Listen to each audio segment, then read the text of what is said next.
Good morning everyone. Today we are going to discuss about walk, path, circuit and cycle. A walk is a finite alternating sequence of vertices and edges, beginning and ending with vertex, such that each edge is incident with the vertices preceding and following it. इस definition को देखें। इस definition में no edges appear more than once, however a vertex may appear more than once. इस definition को देखें तो definition की ये लाइन कि beginning and ending with vertex, मतलब वॉक जो है एक वर्टेक्स से ही स्टार्ट होगा और वर्टेक्स पे ही एंड होगा। दूसरी बात, वॉक जो है वो alternating sequence of vertices and edges है। और कैसा सीक्वेंस है? फाइनाइट है। मतलब हमको जो रूट लेना है वो कैसा हो? फाइनाइट। सपोज मैं V1 से V3 जाना चाहती हूँ तो मैं V1 से V2, V2 से V4, V4 से V5, V5 से V1, V1 से फिर V2 और फिर V3। अगर मैं ऐसा जाती हूँ तो ये रॉन्ग है, क्योंकि फाइनाइट अल्टरनेटिंग सीक्वेंस भी कहा है और साथ ही ये कहा है कि no edges appear more than once. Edge जो है वो एक ही बार अपीयर होना चाहिए। मतलब इस ट्रेवर्सिंग प्लान में हमको क्या करना है? एज को एक ही बार ट्रेवर्स करना है। However, a vertex में appear more than once, लेकिन वर्टेक्स जो है उसके लिए कंडीशन जो है वो स्ट्रिक्ट कंडीशन नहीं है, फ्लेक्सिबल है। वर्टेक्स जो है एक से अधिक बार अपीयर हो सकते हैं। तो वॉक जो है वो फाइनाइट अल्टरनेटिंग सीक्वेंस है। मतलब वर्टेक्स से शुरू हुआ और वर्टेक्स से ही क्या होना है? एंड होना है। अब इस वॉक में मान लो मैं V1 से V5 यहाँ आना चाहती हूँ तो मेरे पास कई रूट है, कई ट्रेवर्सिंग प्लान है। तो मैं सपोज V1 से V2, V2 से V3, V3 से V5 ये जाना चाहती हूँ तो मैं इसको फॉलो कर सकती हूँ। अब क्या ऐसा पॉसिबल है कि एज जो है वो एक ही बार अपीयर हो लेकिन वर्टेक्स जो है वो एक से अधिक बार अपीयर हो? तो क्योंकि वर्टेक्स से ही एज बनते हैं तो ऐसा पॉसिबल तभी होगा जब हम सेल्फ लूप को क्रॉस करें या दो से अधिक एजेस जो है किसी वर्टेक्स पे इंटरसेक्ट हो। सपोज यहाँ पे एक सेल्फ लूप लिया हुआ है मैंने, यहाँ ये एजेस और ये एजेस ये दोनों जो है इंटरसेक्ट हो रहे हैं V4 पे। तो जब हम ट्रेवर्स करेंगे तो V4 को हम ट्रेवर्स कर सकते हैं एक से अधिक बार। इसी तरीके से V2 को भी हम ट्रेवर्स कर सकते हैं एक से अधिक बार, लेकिन कंडीशन ये है कि एज को केवल और केवल एक ही बार ट्रेवर्स करना है। अब इसमें जो स्टार्टिंग या बिगिनिंग वर्टेक्स है और लास्ट वर्टेक्स जो है, जो ट्रेवर्सिंग प्लान का, जो वॉक का स्टार्टिंग और लास्ट जो वर्टेक्स है, इसको हम कहते हैं टर्मिनल वर्टेक्स कहते हैं।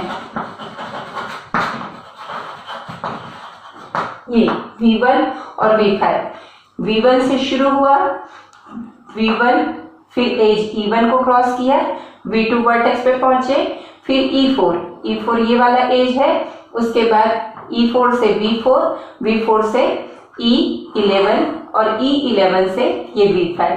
तो ये रूट है, ये ऐसा हमने इसको क्रॉस किया और कहाँ पहुंचे? V5 में। तो इस वॉक को हम एज ट्रेन भी कहते हैं, या क्या कहते हैं? Edge train. और इसको डिनोट कैसे करते हैं? E1, E4, E11। That is, अगर मैं इसको डिनोट करना चाहूं तो मैं इसको कैसे लिख सकती हूँ? V1, V2, V4, V5। इस तरीके से भी हम इसको डिनोट कर सकते हैं। एज ट्रेन कहते हैं या एज चेन भी कहते हैं इसको। इसमें E1 जो है अपने प्रेसिडिंग और फॉलोइंग वर्टेक्स पे इंसिडेंट होता है।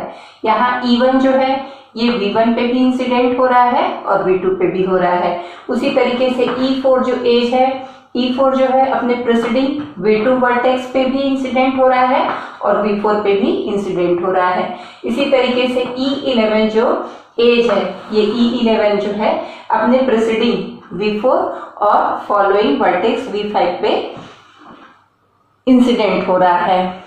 और भी बहुत सारे एग्जाम्पल है। सपोज मुझे V2 से E4, E4 से V4, V4 से E11, E11 से V5 और V5 से कहाँ जाना है, E3 क्रॉस करके V2। मतलब यहाँ से ये वाला एक रूट मैंने चूज किया। यहाँ वर्टेक्स जो है वो सेम भी हो सकते हैं, क्योंकि यहाँ लिखा है कि वर्टेक्स में अपीयर मोर देन वंस। तो वर्टेक्स जो है इंटरमीडिएट वर्टेक्स भी सेम हो सकते हैं और टर्मिनल वर्टेक्स भी सेम हो सकते हैं। एक एग्जांपल है यहाँ से V1 से V7। तो यहाँ टर्मिनल वर्टेक्स दोनों जो है सेम है। इस एग्जांपल में हम देख सकते हैं V1 से शुरू हुआ, V2 से फिर V2, ये लूप को क्रॉस किया, उसके बाद एज E10 गए, E10 से V3 वर्टेक्स, V3 से E5, E5 से V4, V4 से E8 और E8 से V7। ये एक हमारा ट्रैवर्सिंग लाइन है। तो यहाँ पे V2 जो है सेल्फ लूप को हमने क्रॉस किया है, इसलिए ये वर्टेक्स जो है वो रिपीटेड है। इसी तरीके से एक एग्जांपल है V3 से पहुंचना है हमको V4, V3 से V4, V4 से V7, V7 से V6। तो ये एक और रूट है, ये भी एक क्या है, वॉक है। वॉक जो है अगर टर्मिनल वर्टेक्स एंड वर्टेक्स जो है अगर सेम हो, तो हम जिस वर्टेक्स से हमने शुरू किया है हम उसी वर्टेक्स पे पहुंचते हैं, तो उसको हम क्या कहते हैं, क्लोज्ड वॉक कहते हैं। If the terminal vertex are same then it is called closed walk, और if the terminal vertex are different then it is called open walk. तो ओपन, ये क्लोज्ड वॉक का एग्जांपल हुआ, ये क्लोज्ड वॉक, और ये V1 से शुरू किया और V7 हम पहुंचे। यहाँ एंड जो वर्टेक्स है, टर्मिनल वर्टेक्स जो है वो डिफरेंट है, इसलिए इसको क्या कहते हैं, ओपन वॉक कहते हैं। अब ओपन वॉक के बाद हम देखते हैं path. Let us see some properties are path. The first one is path are non-intersecting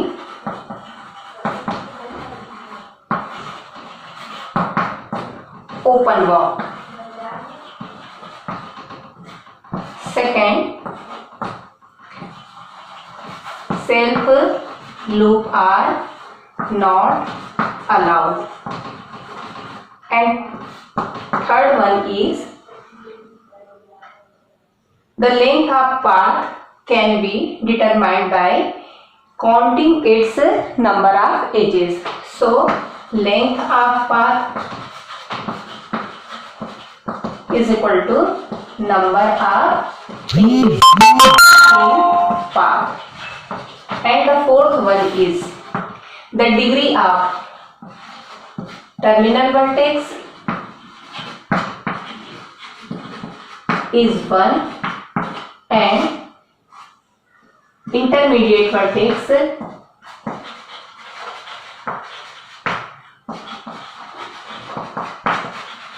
has degree 2. So एक एग्जांपल देखते हैं। ये ग्राफ है V1, V2, V3, V4 और ये V5, ये E1, E2, E3, E4। Suppose एक पाथ हमारे पास V1, E1, V2, E2, V3, E3 और ये V4 है। मतलब ये पाथ जो है इस तरीके से है, ये V1 है, ये V2, ये V3 और ये V4, ये E1, E2 और E3। इस पाथ में जो इंटरमीडिएट वर्टेक्स है V2 और V3, इसकी डिग्री कितनी है 2, क्योंकि दो एजेस इस पे इंसिडेंट होते हैं। V3 की डिग्री कितनी है, यहाँ पे भी दो एजेस इंसिडेंट होते हैं, तो V3 की डिग्री 2 है। लेकिन V1 जो है टर्मिनल वर्टेक्स है, इसकी डिग्री 1 है, क्योंकि एक एज इंसिडेंट होता है। यहाँ टर्मिनल वर्टेक्स V4 है, इसमें एक एज इंसिडेंट होता है, इसलिए इसकी डिग्री कितनी है 1 है। अब हम देखते हैं सर्किट। तो सर्किट क्या है? Circuit a closed walk in which all vertex are distinct except terminal vertex, then it is called circuit, a closed walk. Now circuit are also non-intersecting closed walk, and the length of circuit is determined by number of edges. This is the example of circuit. Closed circuit in which every vertex has a degree 2. Here V1, V2, V3, V4, V5 and V6. So degree of V1 is 2, degree of V2 is 2, degree of V3 and so on. Now self loop is, this one is self loop, and self loop is a closed circuit, is a closed walk and it is a circuit. But circuit will not be self loop. Now we see that walk, open walk, closed walk and open walk, path and circuit. अब देखते हैं Euler graph. Euler graph को समझने से पहले हमको Euler path और Euler circuit समझना होगा। उससे पहले देखते हैं ग्राफ थ्योरी का एक इम्पॉर्टेंट एप्लीकेशन जो कोनिग्सबर्ग ब्रिज प्रॉब्लम के नाम से जाना जाता है। जर्मनी में ये प्रिगल रिवर में दो आइलैंड थे, ये रिवर बैंक ए, ये रिवर बैंक बी और ये सी और डी, ये दो आइलैंड थे। और ये land area A B C D आपस में ब्रिजेस से कनेक्टेड थे। तो 7 ब्रिज से ये आपस में ये कनेक्टेड थे। ये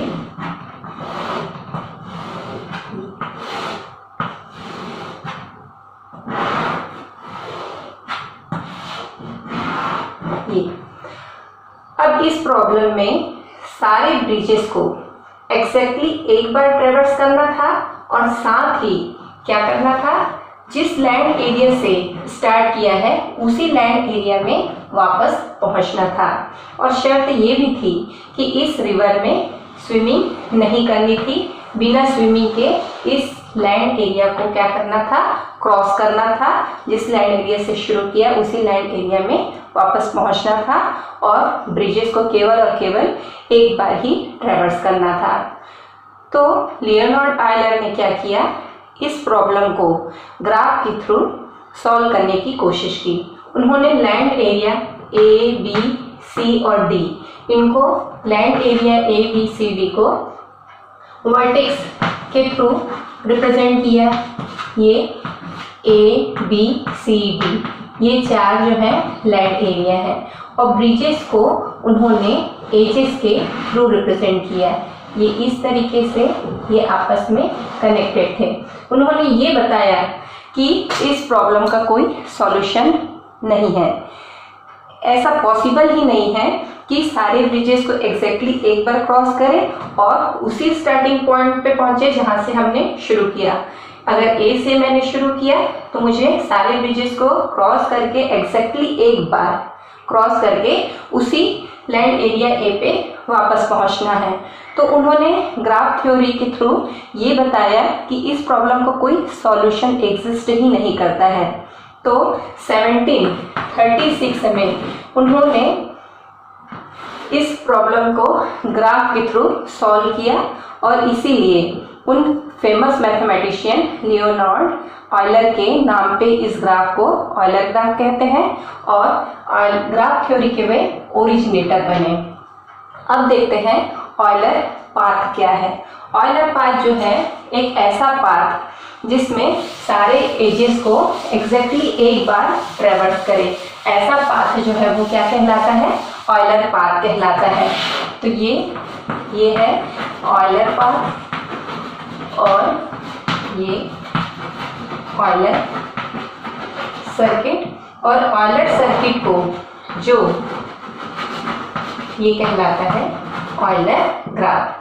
ऑयलर पाथ, सपोज G जो है एक ग्राफ है, तो let G be a graph, then a path is called Euler path if every edges traverse exactly once and only once. इसी तरीके से ऑयलर सर्किट जो है, any closed circuit is called Euler circuit if it contain all edges. और ऐसे graph को जो Euler circuit को कंटेन करता है ऑयलर ग्राफ कहते हैं। तो ऑयलर ग्राफ के कुछ एग्जाम्पल देखते हैं। ऑयलर ग्राफ के ये एग्जाम्पल,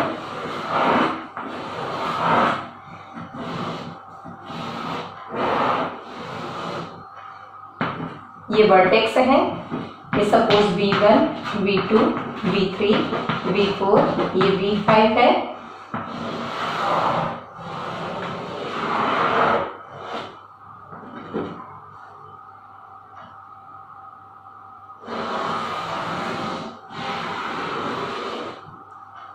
ये वर्टेक्स हैं।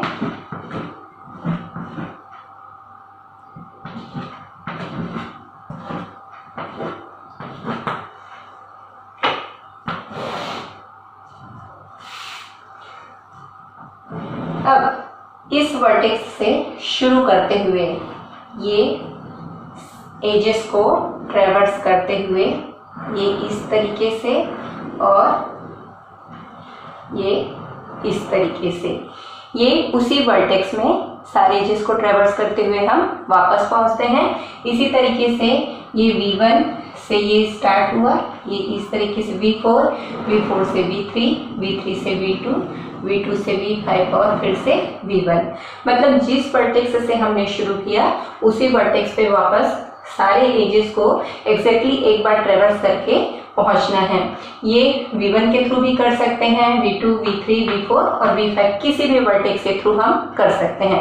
अब इस ग्राफ में यहाँ से हमने ये शुरू किया, ये एजेस को क्रॉस किया, ये इस तरीके से, ये और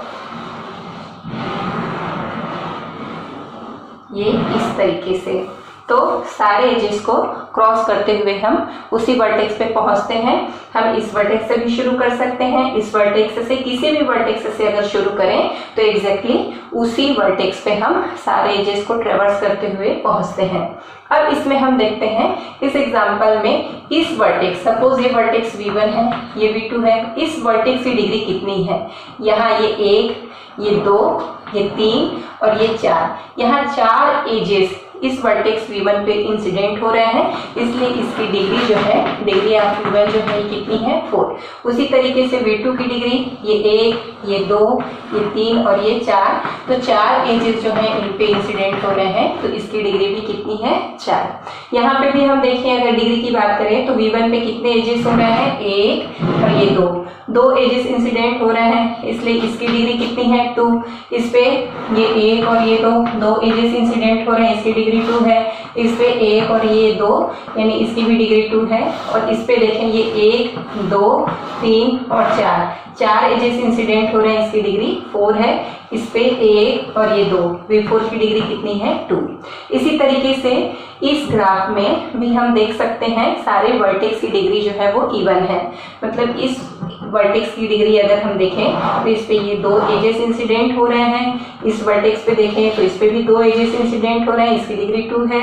इसको देखें तो ये 1, ये 2, ये 3 और ये 4 एजेस।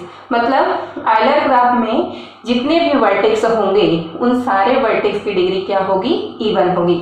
आयलर ग्राफ का एक एग्जांपल और देखते हैं।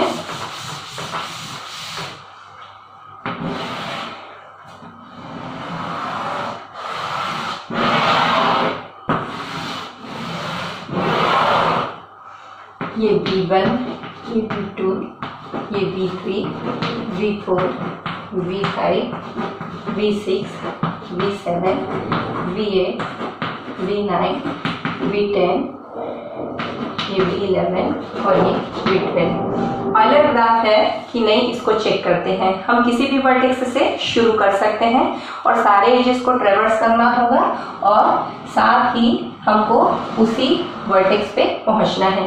तो सपोज V1 से हम शुरू करते हैं। ये V1 से V2, V2 से V3, V3 से ये V4, V4 से ये V5, ये V5 से V6, V6 से ये V7, ये इस डायरेक्शन में V8, V8 से ये V9, V9 से इस तरीके से V10 और फिर ये V10 से V8, V8 से V11, V11 से V7, V7 से V5, V5 से V12, V12 से V4, V4 से V2 ये और V2 से ये V10 और V10 से ये V1। तो हमने क्या देखा कि V1 से हमने शुरू किया ट्रेवर्स करना, सारे एजेस को हमने एग्जैक्टली एक बार ट्रेवर्स किया और उसी वर्टेक्स में फिर हम पहुंचे।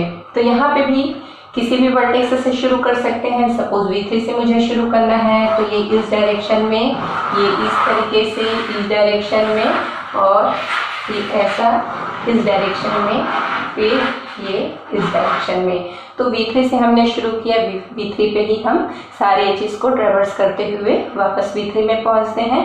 तो किसी भी वर्टेक्स से हम शुरू कर सकते हैं, एग्जैक्टली सारे एजेस जो हैं एक ही बार ट्रेवर्स होंगे और हम उसी वर्टेक्स पे पहुंचते हैं। यहाँ अगर हम डिग्री की बात करें तो V1 की डिग्री देखते हैं। यहाँ 1 और ये 2 एजेस इंसिडेंट हो रहे हैं, इसकी डिग्री 2 है। V3 की डिग्री, इसकी भी डिग्री कितनी है, 2 है। V12 की डिग्री की अगर बात करें तो इसकी भी डिग्री 2 है। V4 की डिग्री की बात करें तो ये 1, ये 2, ये 3 और ये 4 एजेस जो हैं इंसिडेंट हो रहे हैं, इसलिए इसकी डिग्री 4 है। तो इस ग्राफ में हम ये देख सकते हैं कि सारे वर्टेक्स की डिग्री जो है वो इवन है। अब आयलर ग्राफ की कुछ इम्पॉर्टेंट प्रॉपर्टी है, उसको हम देखते हैं। तो पहली प्रॉपर्टी क्या है? पहली प्रॉपर्टी ये है कि ऑयलर जो ग्राफ है वो क्या हो, कनेक्टेड हो। ये ऑयलर ग्राफ की ये प्रॉपर्टी है। ऑयलर ग्राफ जो है, Euler graph are always connected, no isolated और पेंडेंट वर्टेक्स। ऑयलर ग्राफ में कोई वर्टेक्स आइसोलेटेड वर्टेक्स और पेंडेंट वर्टेक्स ना हो और each vertex has degree even degree. Each vertex of Euler graph has even degree and Euler graph can be decomposed into circuit.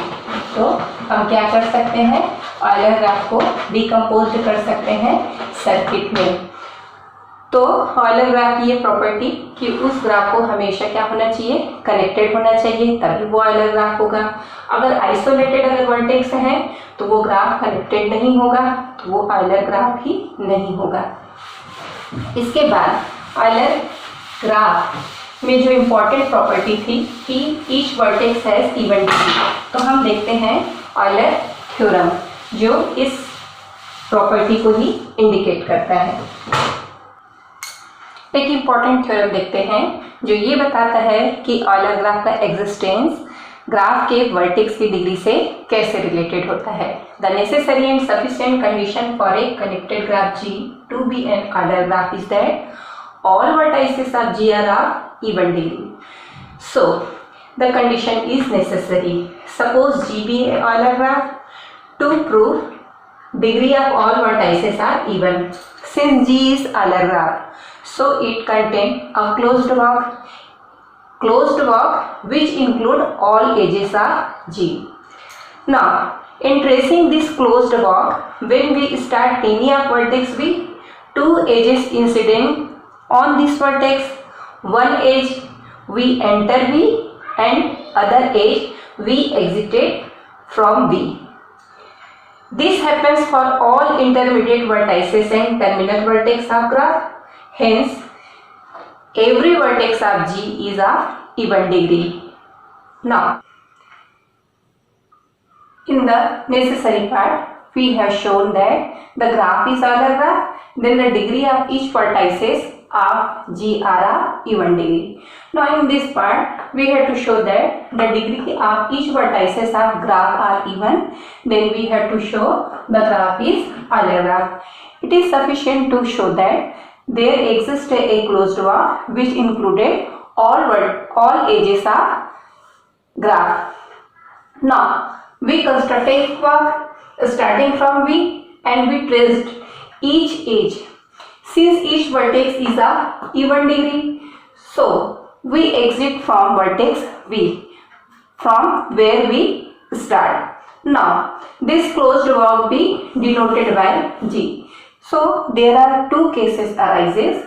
If all edges of G are included in the closed walk, then the graph is Euler. If all edges of G are not included in the closed walk, so the graph will not be Euler graph.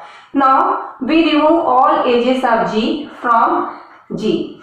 Let the new graph will be denoted by G dash, and remaining edges we formed a G dash, a subgraph of G formed by remaining edges.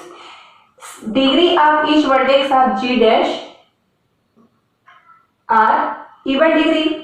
Since G is connected, so the walk G dash touches closed walk G at least one vertex U. Again we can construct a new walk in G dash starting from U. This walk will terminate at U. Now we combine walk G and G dash. If this new walk has more edges than number of edges of G, then all edges of G will belong in new walk. So G is Euler graph, otherwise the process is repeated. Ultimately, we get a position where all edges of G are included in the closed walk. So, the graph is Euler graph. Now, the theorem is proved.